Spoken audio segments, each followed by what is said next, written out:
Good morning students.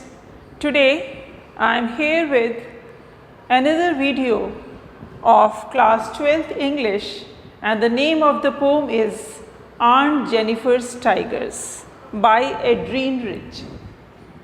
Students, as I have already told you that in our 12th class, whatever lessons or poems we are having, we will be having an article on that in your CBSE exams in writing skill.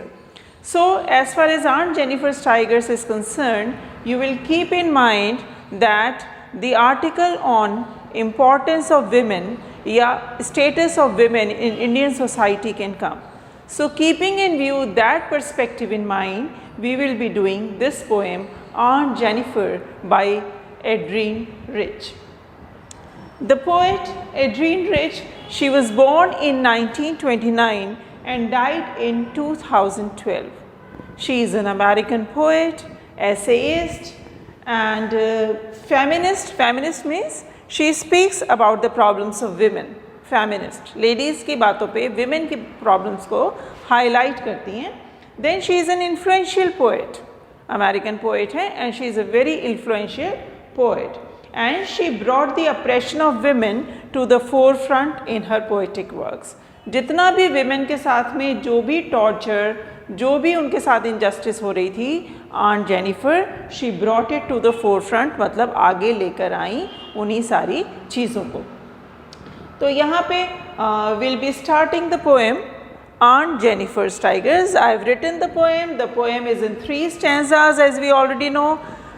And the first line of the poem is Aunt Jennifer's Tigers prance across a screen. बेटा Aunt Jennifer जो हैं screen है, पता लग रहा है. Aunt Jennifer के tigers screen पे, रोड पे नहीं है, फॉरेस्ट में नहीं है, बट स्क्रीन पे प्रांस मतलब जंप करना. Aunt Jennifer के जो टाइगर्स हैं वो एक स्क्रीन बनाई है उन्होंने. स्क्रीन का मतलब है कुछ एम्ब्रॉयडरी कर रही हैं और उनके जो टाइगर हैं वो प्रांस कर रहे हैं, जंप कर रहे हैं उस स्क्रीन पे.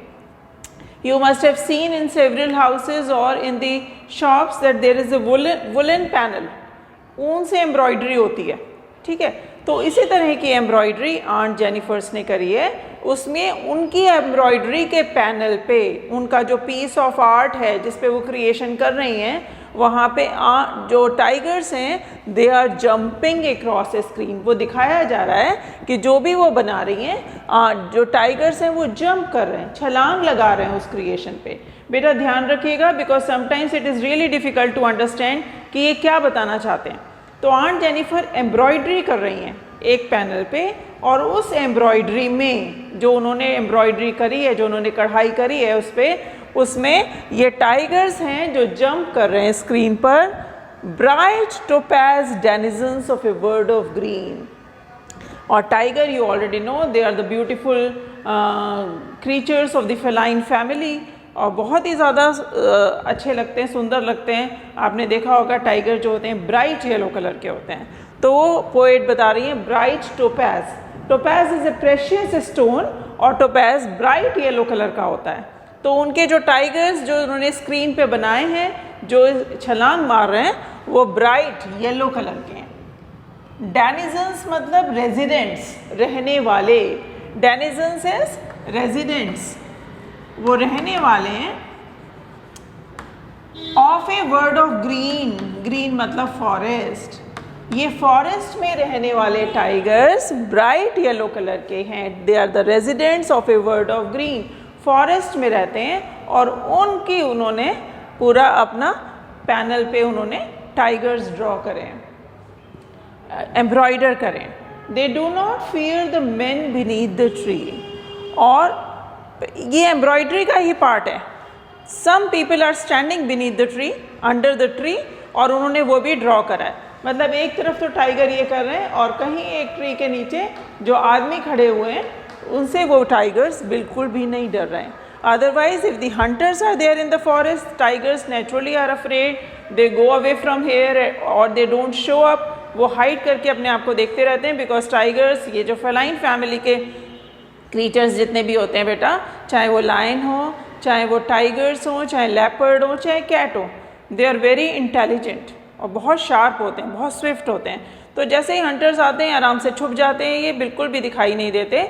और यहाँ पे वो कह रहे हैं जो उन्होंने टाइगर को ड्रॉ करा हुआ है, उसको एम्ब्रॉयडर करा है, तो वहाँ पे टाइगर्स जंप कर रहे हैं और जो मैन खड़े हैं एम्ब्रॉयडरी में ही, जो people who are standing beneath the tree, वो हंटर्स भी हो सकते हैं, but these tigers are not afraid of those hunters. They do not fear the man beneath the tree, beneath means under, जो नीचे खड़े हैं पेड़ के। दे पेस, पेस मतलब वॉक करना, पेस मतलब वॉक करना। They walk in sleek chivalric certainty, chivalric होती है ब्रेवरी, बहुत बहादुरी से। सर्टेनिटी मतलब कॉन्फिडेंस, बहुत बहादुरी से और बहुत कॉन्फिडेंस से ये स्लीक, स्लीक आप समझते हैं कि जो बिल्कुल ग्रेसफुली जो लोग वॉक करते हैं। You must have seen cat walk, देखा होगा ना बेटा आपने कैट वॉक मॉडल्स को करते हुए, या मूवीज़ में या डॉक्यूमेंट्रीज़ में। तो आपने कैट वॉक क्यों होती है, जैसे कैट वॉक करती है ना, आप कभी भी if cat is walking on the road, तो आप उसको कभी भी वॉक करते देखिए तो आप उसकी वॉक जो होती है वो ह्यूमन वॉक से डिफरेंट होती है, जितना कि रेगुलरली या कॉमनली लोग चलते हैं उससे डिफरेंट होती है। तो इनका जो चलने का स्टाइल है वो इतना ग्रेसफुल है कि, और इतने स्लीक लगते हैं बिल्कुल, क्योंकि जब एक ही पैर को अपने आगे रख रख के चलते हैं, ये जब आप देखेंगे तो ये बिल्कुल ही स्लीक, बहुत ही ग्रेसफुल लग रहे हैं। शिवेलरिक मीन्स ब्रेव, सर्टेनिटी मतलब कॉन्फिडेंस। ये बेटा सारी all these adjectives which we are using for the tiger, you have to keep in mind. Okay, पहले में हमें यहाँ पर पता लगा कि they are fearless, they do not fear the men, डर नहीं रहे हैं वो किसी से। फिर दूसरा कॉन्फिडेंट है, सर्टेनिटी मतलब कॉन्फिडेंस से वॉक कर रहे हैं, they are held their head high और चल रहे हैं, वो किसी से भी नहीं डर रहे हैं, क्योंकि कॉन्फिडेंट वॉक जो होती है वो बिल्कुल अलग होती है। आपने देखा होगा some people who are so shy, या उनकी पर्सनैलिटी में होता है कि झुक के चल रहे हैं या ऐसे वेव्स लेके चल रहे हैं, but when you are walking with confidence, so इसी तरीके से टाइगर्स चल रहे हैं। Second stanza, I hope the first stanza is clear. I am again explaining. Aunt Jennifer has embroidered a panel, और उनके उस पैनल पे उन्होंने बनाए हैं tigers which are jumping, and there is a tree and the people are standing beneath the tree. These people can be the hunters also. तो यहाँ पे they do not fear, और ये डर नहीं रहे हैं उन लोगों से। They are bright topaz, their color is bright yellow. topaz मैंने आपको बताया था प्रेशियस स्टोन होता है और लोग पहनते हैं अपने हाथ में, और वो ब्राइट येलो कलर का होता है। तो ब्राइट येलो कलर के हैं। डेनिजन्स मतलब रेजिडेंट्स, रहने वाले, वो रहने वाले हैं एक वर्ड ऑफ ग्रीन फॉरेस्ट में रहने वाले हैं। तो और they are walking very gracefully with bravery and confidence. Now we come to the second stanza. Aunt Jennifer's fingers fluttering through her wool. Fingers fluttering through her wool. मैंने आपको बताया था ना that she is embroidering on a woolen panel. वो ऊन से embroidery कर रही हैं, और आंट जेनिफर की जो फिंगर्स हैं, जो हाथ हैं, वो ट्रैम्बल कर रहे हैं। ट्रैम्बल कर रहे हैं मतलब कांप रहे हैं। फ्लटरिंग, फ्लटरिंग मतलब कांपना, उसको फ्लटरिंग थ्रू हर वूल, ऊन के उससे कांप रहे हैं वो। फिंगर्स फ्लटरिंग में आप एक चीज़ देखेंगे, मैंने आपको बताया था when we were doing the poetic devices in My Mother at 66, that when there is a repetition of the first letter of the word, then there is a alliteration.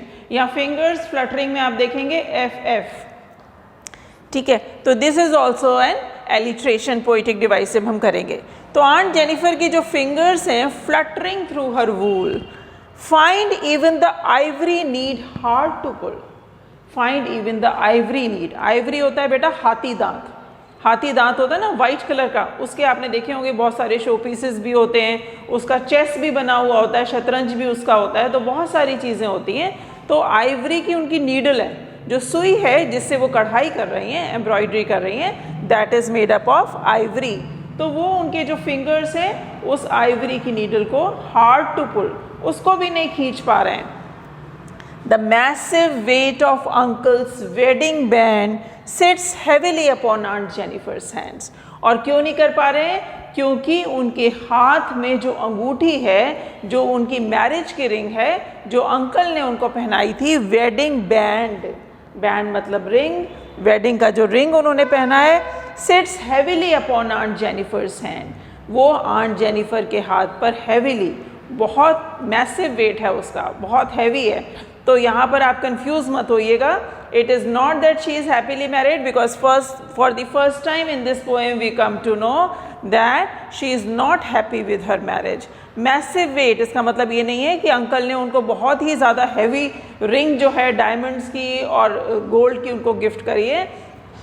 Massive weight of uncle's wedding band का मतलब है बेटा that her marriage is full of responsibilities and duties. वो इतनी ज़्यादा responsibilities हैं उनकी और इतनी ड्यूटीज़ हैं, और जो अंकल का नेचर है वो अथॉरिटेटिव है, क्रूएल है, तो उनको हमेशा लगता है कि जो उनका वेडिंग बैंड है वो इतना ज़्यादा हैवी होके उनके हाथ के ऊपर बैठ गया है कि उनकी फिंगर्स एक सिंपल सी नीडल जो है उसको भी पुल नहीं कर पा रही हैं, because that ring always reminds her of the cruelty of the responsibilities and of the duties. This is very important because you 2 marks question can be asked upon this, or it can also come in RTC reference to context. Sits heavily upon Aunt Jennifer's hand. उनके aunt के hand पे वो ring है जो उनको याद दिलाती है। थर्ड स्टेंजा है when aunt is dead, और जब आंट की डेथ हो जाएगी, her terrified hands, terrified मतलब डरे हुए, उनके हाथ डरे हुए होंगे, will lie still ringed with ordeals she was mastered by. ordeals होते हैं टास्क, काम। कहते हैं उनके मरने के बाद भी जो उनके हर टेरिफाइड हैंड्स, उनके हाथ डरे हुए रहेंगे, जैसे वो नीडल नहीं कर पा रहे। whatever work the aunt does at home, she is always terrified because she is always in constant fear that she might get scolded by her husband on one thing or the other. तो जो भी काम करती हैं वो खूब डर के कर रही हैं, तो ऐसा लगता है her terrified hands will still ringed है, रिंग जो पहनी हुई है उन्होंने, encircled with ordeals मतलब काम जो मैंने अभी आपको बताया, she was mastered by the tigers in the panel that she made. पर जो उन्होंने ये पैनल बनाया है, ये स्क्रीन बनाया है, उसके tigers will go on prancing proud and afraid. और वो जो उन्होंने बनाया है वुलन पैनल पे, उनके जो टाइगर्स हैं वो उस पर फिर भी प्रांस करते रहेंगे, जंप करते रहेंगे, प्राउडली और अनअफ्रेड, क्योंकि this is a permanent piece. Whatever a human being is temporary, पर human being ने जो भी बनाया वो हो जाता है permanent. If you go to the museum, you will see several things over there. आप देखेंगे कि वहाँ पे जो आर्टिस्ट हैं या क्राफ्ट्समैन हैं, कभी किसी भी नेशनल म्यूज़ियम में आप चले जाइए या किसी भी म्यूज़ियम में चले जाइए, आप देखेंगे वहाँ एम्परर के क्लोथ्स डिस्प्लेड होते हैं, एम्परर या एम्प्रेस क्या पहनते थे, ज्वेलरी वो डिस्प्ले होती है। आपने लॉर्ड बुद्धा के बस्ट देखे होंगे कि वो रखें, तो उनके बनाने वाले तो कब के उनकी डेथ हो चुकी होगी, but the piece of art that they made are still there, they have the permanency in them. वो जो आर्ट होती है वो इमॉर्टल हो जाती है।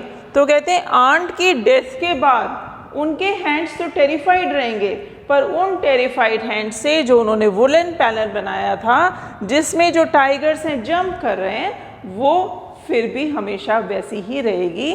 They are prancing proud and unafraid, वो फिर भी बिना डरे हुए प्रांस करते रहेंगे, जंप करते रहेंगे। So students, this Aunt Jennifer's Tiger, this is a poem divided in 3 stanzas which we have done. अब आपको जो मेन चीज़ है वो क्या है? Poet Adrienne Rich, she emphasizes on the constraints of married life. It's not that if we are living in India तो हमारे साथ ही सारी प्रॉब्लम्स हैं इंडिया में, because we see in Indian scenario, we see the injustice, the violence that is made on the women. हम यहाँ पे देखते हैं कि मैरिज के बाद जो भी फीमेल्स होती हैं, not always but in some cases they are depressed, they are oppressed, they are suppressed, they are crushed. by the responsibilities, हम यहाँ के सिनेरियो में तो देखते हैं, but globally also the scenario is no different. This poem Aunt Jennifer's Tiger, it was written in 1951 और ये USA की पोएट हैं, but the violence or the crime or the injustice against women was also prevalent in USA at that time, because she wrote about this, as I told you, that through her poetry she brought the depression that was felt by the women in her poetry, वो उसको सामने लेकर आई हैं, जो भी कहीं पर भी जो भी वायलेंस विमेन के अगेंस्ट हो रही है। अब यहाँ पे एक चीज़ हमको बेटा बिल्कुल क्लियर हो गई, that it is not told that aunt Jennifer की एज कितनी है, ये हमें नहीं पता लग रहा है बिल्कुल भी, बट उनकी मैरिड लाइफ के बारे में पोएट ने यहाँ पे बताया है।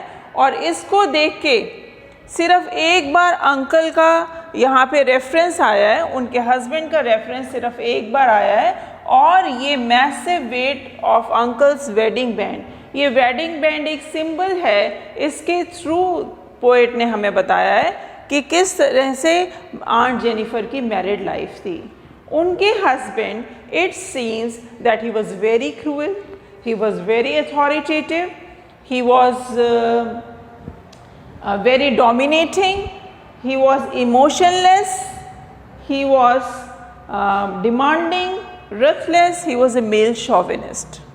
तो ये सारी चीज़ें उनके हस्बैंड के लिए हमें यहाँ से पता लगती हैं कि इस तरह के उनके हस्बैंड होंगे, because aunt Jennifer was in pure contrast with her husband, because if we look at the qualities of aunt Jennifer, she was meek, meek मतलब बिल्कुल डरी हुई, शाई मतलब she could not express her ideas, timid का मतलब भी यही होता है बेटा कि बिल्कुल अप्रेस्ड, बिल्कुल सच्चाई हुई सी, sufferer, she used to suffer a lot because of her husband, she was fearful, she was in constant fear, जो हमें बार बार पता लगता है, fingers fluttering through her wool, या हैंड्स, हर टेरिफाइड हैंड्स, ये हमें बार बार पता लगता है कि शी वॉज फियरफुल।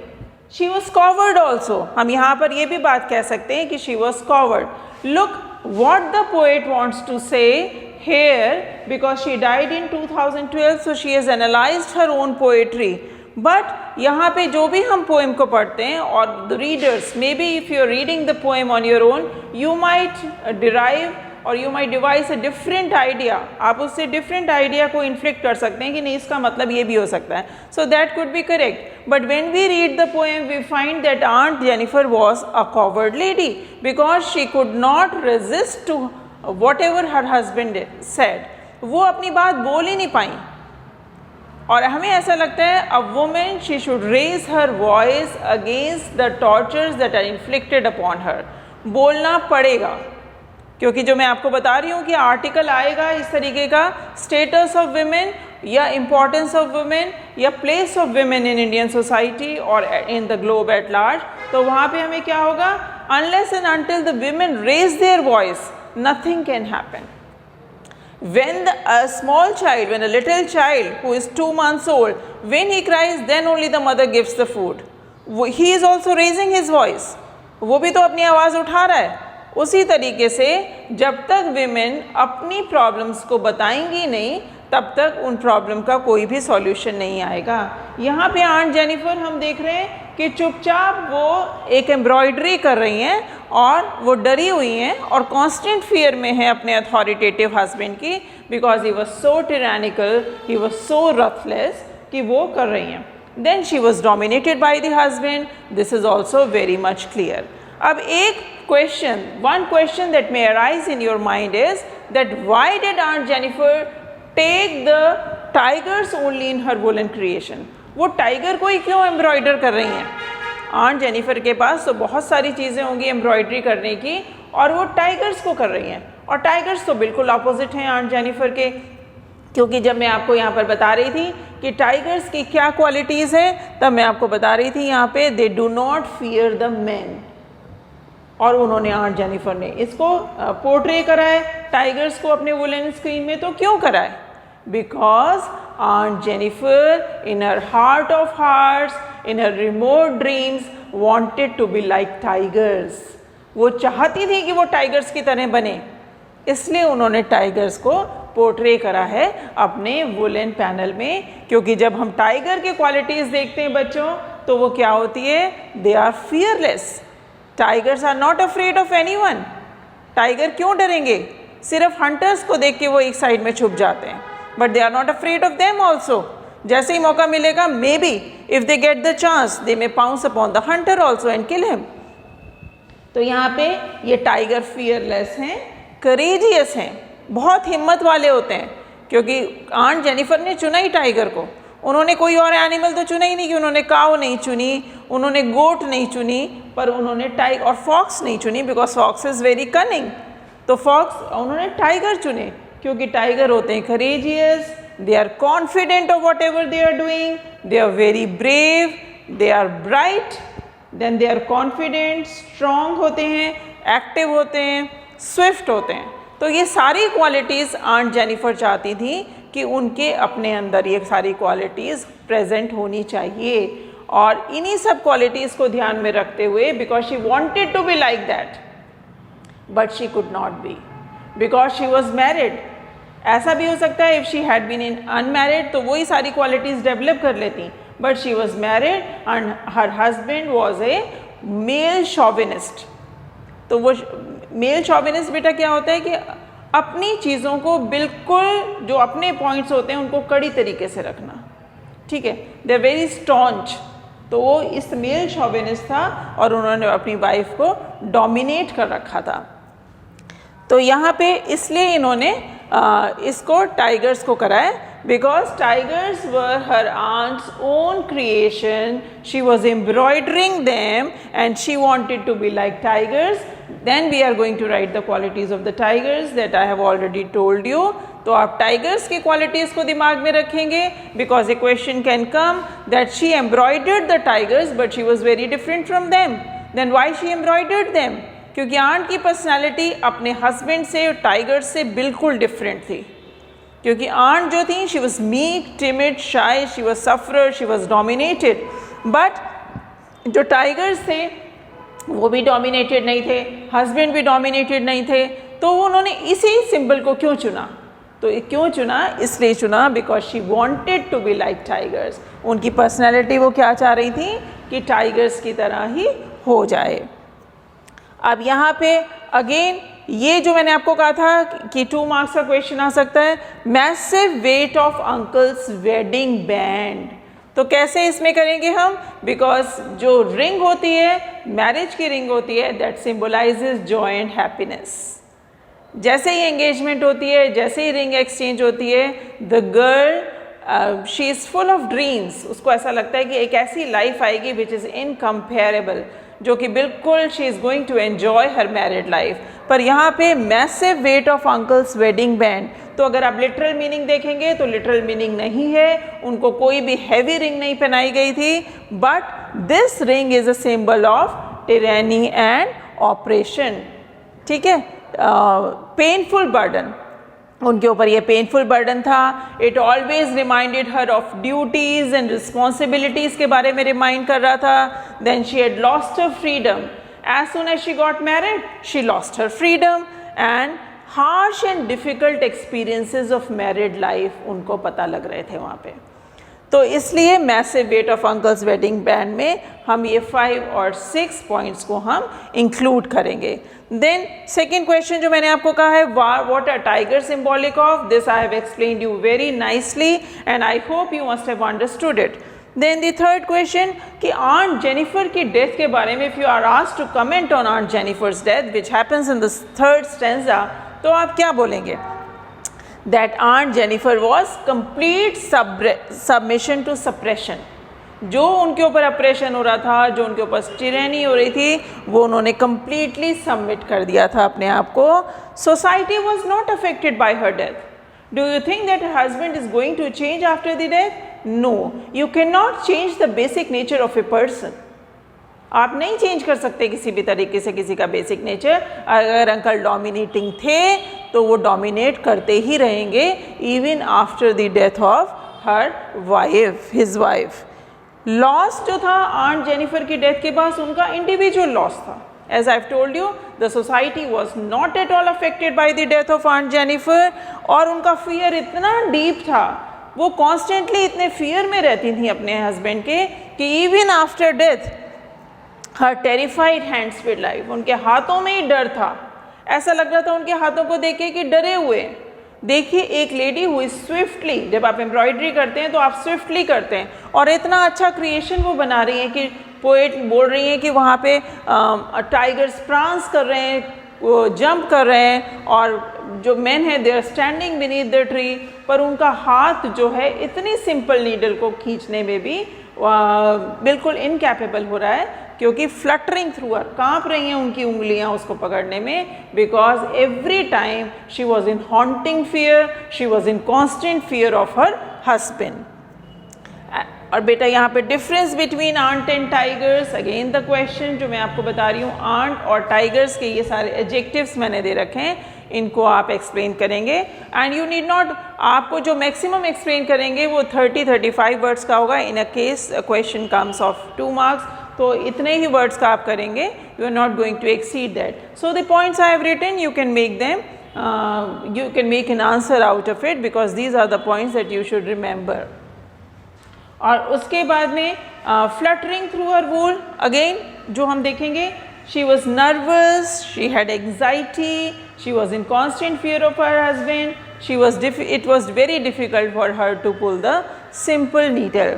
अब जो बेटा मैं आपको बता रही थी कि स्टेटस ऑफ वुमेन, तो जब भी हम article, in my article writing video I am going to explain that how you are going to deal with an article, but अगर इस तरह का आता है article, so you can always give the reference of aunt Jennifer's tigers also as an example in the article. जो भी आपको 150 words से 200 वर्ड्स तक का लिखने के लिए आएगा, तो उसमें आप एग्जाम्पल दे सकते हैं, whatever you have read in the text, आप अपना जनरल लिखेंगे। It's not that you are going to write in the entire article about aunt Jennifer's tigers, but हम क्या लिखेंगे बेटा उसमें, हम स्टार्ट करेंगे कि क्या स्टेटस है वुमेन का हमारी इंडियन सोसाइटी में, और वो चाहे इंडिया हो चाहे अब्रॉड। आपने देख लिया, she is an American poet and she is writing about America, but still the scenario is more और लेस द सेम। जो हम इंडिया में देखते हैं, जो हम न्यूज़पेपर्स में पढ़ते हैं, स्टेटस ऑफ वुमेन, वही तो हमें लग रहा है कि वहाँ पे अमेरिका में भी है। इट्स नॉट कि वहाँ पे बहुत ही ज़्यादा लिबर्टी है या क्या है, बट स्टिल जो ट्रेडिशनल है, पोएट क्या इसमें एक बताना चाहती हैं कि जो ट्रेडिशनल कंस्ट्रेंट है मैरिड लाइफ का, she is not at all happy about that, because aunt Jennifer was unhappy in her marriage. अब बेटा थोड़े से हम पोइटिक डिवाइसेस इसके करेंगे कि कौन कौन सी पोइटिक डिवाइसेस इसमें यूज़ हुई हैं। सबसे पहली पोइटिक डिवाइस है पर्सोनिफिकेशन। पर्सोनिफिकेशन, यू नो कि जब भी हम एक पर्सन से कंपेयर करते हैं किसी भी ऑब्जेक्ट को या फिर एनिमल को, तो यहाँ पे टाइगर्स जो हैं बराबर उनको एज एन पर्सन ही इनको बताया गया है। कांस्टेंट जो कंपैरिजन है टाइगर्स का, वो एक ह्यूमन बीइंग के साथ है। They do not fear, they are residents, तो बिल्कुल एक ह्यूमन बीइंग की तरह ही उनको बताया गया है, तो हम इसमें पर्सोनिफिकेशन करेंगे। Second is imagery. When I was dealing the whole poem with you, तो आपने देखा होगा कि इमेजरी में बराबर आपके दिमाग में चल रही है कि हाँ उनके हाथ काँप रहे हैं, शी इज़ एम्ब्रॉयडरिंग, वो इस तरह का एम्ब्रॉयडर कर रही हैं और उनके हाथ काँप रहे हैं, और जो एनिमल्स हैं वो डर नहीं रहे हैं, इस तरह से करके। और जब वो डेथ हो गई उनकी, तो सारी इमेजरी आपके आँखों के आगे आ रही होगी, तो आप उसको लिख सकते हैं पूरा। देन दी एलिट्रेशन। एलिट्रेशन मैंने आपको अभी यहीं बताया था, फिंगर्स फ्लटरिंग है, फिर शिवेलरिक सर्टेनिटी में आ गया हमारा, तो प्रेंसिंग प्राउड में है, तो एलिट्रेशन है जो कि अनुप्रास अलंकार है।